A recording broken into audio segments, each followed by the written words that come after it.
BFM Business, BFM Patrimoine, la polémique.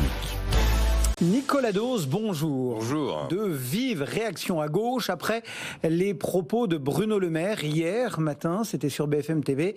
Le ministre de l'économie entend lutter contre les transferts d'aide sociale vers des comptes étrangers, notamment en Afrique du Nord.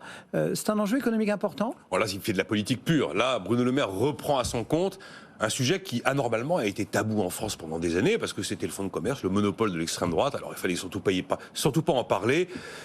Il y a des quantités de choses comme ça que tout le monde connaît et que tout le monde préfère ignorer. Bon, ben là, sur ce sujet de la fraude fiscale et sociale, là, en l'occurrence, fraude sociale, il met les pieds dans le plat. Après, il y a un sujet économique, dans la mesure où vous avez des milliards qui manquent à l'appel et qui sont évidemment à la charge du contribuable, c'est certain. Bon, après, quels sont les montants des transferts d'aide sociale? En l'occurrence, on parle du RSA, des allocations familiales et des APL vers le Maghreb. On n'a pas de chiffre précis. On doit être dans la centaine de millions d'euros. C'est pas non plus un phénomène massif. Attention, je parle bien de fraude sociale et de fraude fiscale, parce que trop souvent, dans le débat, on aime bien présenter la fraude sociale comme une fraude à la limite un peu aimable, voire excusable, parce que c'est la fraude des gens qui n'ont pas beaucoup d'argent, alors que la fraude fiscale serait une odieuse, vilaine fraude, parce qu'elle serait la fraude des gens qui sont pleins aux as. Voilà. Et d'ailleurs, quand on parle de la fraude fiscale, on a tendance généralement à oublier la frontière parfois ténue entre ce qui est de la fraude pure et ce qui est de l'optimisation peut-être critiquable, mais dans certains cas, légale. Que sait-on aujourd'hui justement sur cette fraude sociale et fiscale ? Deux préambules pour commencer. On oublie la fameuse fourchette brandie depuis 20 ans par le syndicat des impôts Finances Solidaires, 80 à 100 milliards d'euros par an de fraude fiscale. C'est un chiffre qui a été lancé en pâture comme ça il y a pratiquement 20 ans par Vincent Drezet, le leader de ce syndicat. Il s'est installé dans l'opinion et dans le débat comme une vérité définitive, alors qu'il n'a jamais vraiment été renseigné et jamais été validé. Personne ne sait vraiment si on atteint des montants pareils, et sans doute pas. Deuxième préambule, on oublie aussi les grandes promesses régulièrement proférées du côté de LFI ou du Rassemblement National, quand on leur demande pendant les campagnes comment ils vont financer les montagnes de dépenses publiques. En récupérant justement... chercher l'argent de la fraude. Non, il ne faut pas se leurrer. L'argent de la fraude, ce qu'on arrive à retrouver aujourd'hui, on est arrivé à peu près à un plafond. On fait des progrès, des gros progrès ont été faits, mais on n'est pas du tout sur les montants qui permettraient d'imaginer financer les montagnes de dépenses fiscales, enfin de dépenses en tout genre, que représentent les programmes de ces formations politiques. Maintenant, sur la fraude fiscale, ce que l'on ne sait pas, c'est le volume exact. Ce que l'on sait, c'est ce que l'on arrive à recouvrer. Alors, en 2022, Bercy a mis en recouvrement presque 15 milliards d'euros et a fait revenir dans les caisses de l'État 11 milliards. C'est un chiffre qui est stable depuis pas mal d'années. On a fait des gros progrès à l'époque de Bernard Cazeneuve. Souvenez-vous de la cellule de dégrisement et tous ces trucs-là. Et puis maintenant, on est arrivé à une sorte de plafond de verre. François Ekal, qui regarde de près ça pour FIPECO, dit il ne faut pas rêver, 10, 11, oui, peut-être qu'on fera 12. Enfin, on ne va pas faire 22 ou 25. Le top 3 des fraudes fiscales, j'ai regardé. En tête, c'est TVA et impôt sur les sociétés, les non-versements des cotisations sociales, et en 3, les droits de succession. Voilà les chiffres dont on dispose. Et pour la fraude sociale ? Fraude sociale, les organismes et l'État, organismes collecteurs, ont récupéré en 2022 1,6 milliard d'euros, fait rentrer. La moitié, ça vient du travail des URSSAF pour lutter contre le travail au noir. C'est la première des fraudes sociales. La CAF a détecté 49 000 fraudes l'an dernier. Préjudice de 351 millions, à l'assurance maladie 19 000, préjudice de 316 millions d'euros. La CNAV a évité 155 millions d'euros de versements indus. Sur le montant global de la fraude sociale, il y a eu des estimations, mais elles ne disent pas toutes la même chose. Vous avez en 2020, pour 2019, en 2020, la COS, la Banque de la Sécu, dit 7-9 milliards. La même année, un rapport parlementaire dit 14 milliards.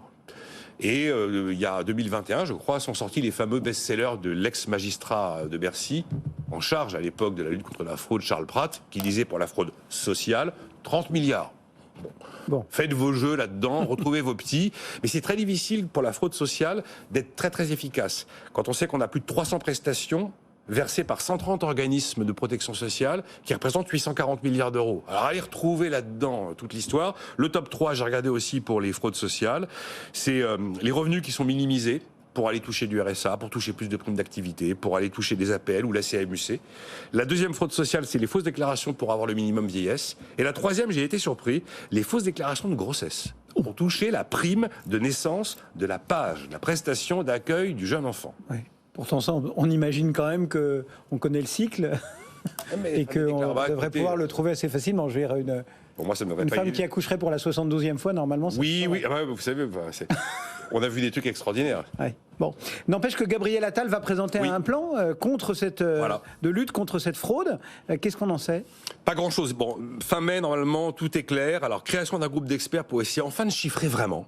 Et d'arrêter de brandir, par exemple, ces 100 milliards, 100 milliards. D'avoir un chiffre fiable. Qui sont objectivement pas viables. Mais ça permet après aux politiques de dire, il y a 100 milliards que je vais aller récupérer. Tu parles, faut pas rêver. D'abord, il n'y a pas 100 milliards de fraude fiscale. Là-dedans, il y a des choses probablement légales. Et on va pas récupérer l'intégralité. Par définition, quand c'est planqué, c'est un peu dur de le récupérer. Ensuite, la réforme du RSA, mine de rien, qui va être, vous savez, RSA sous condition. C'est aussi une manière peut-être de faire un peu le ménage. Alors, principalement, l'interdiction de toucher des aides sociales sur un compte étranger. C'est vrai que c'est logique de ne pas aller mettre ses APL sur un compte à l'étranger. C'est pas très voilà. Ça concernera RSA, APL, alloc familial. Il faudra avoir résidé 9 mois sur le sol français pour commencer à prétendre à des minima sociaux. On va doubler les effectifs du service d'enquête judiciaire des finances. Ils vont être 80, ils sont 40 aujourd'hui. On va automatiser et numériser les factures aussi. Ça va être un grand chantier pour les entreprises 2024, ça, pour lutter contre la fraude à la TVA. Et alors, grands espoirs autour de la future carte vitale numérique, voire biométrique, avec vos empreintes digitales, pour mettre fin à ces situations incroyables, toutes ces cartes de gens qui ont 125 ou 130 ans, ou le fait qu'on a 71 millions de cartes vitales qui circulent en France avec 67 millions de Français, enfin bon, tous ces trucs dont on a parlé 1000 fois. Visiblement, les médecins veulent pas faire... Oui, le médecin, il n'a pas envie de jouer le rôle du douanier qui va demander à son patient de mettre le pouce... Dans ce cas-là, il n'est pas remboursé. Non, mais on cherche une nouvelle technologie qui permette de ne pas mettre le médecin dans une position qui, franchement, enfin, c'est pas ça. Je me mets à la place du toubib. J'accueille pas des gens dans mon cabinet médical pour leur prendre les empreintes avant de commencer, quoi. Nicolas Dose pour la polémique du jour. Le marché parisien qui est assez instable, moins 0,07.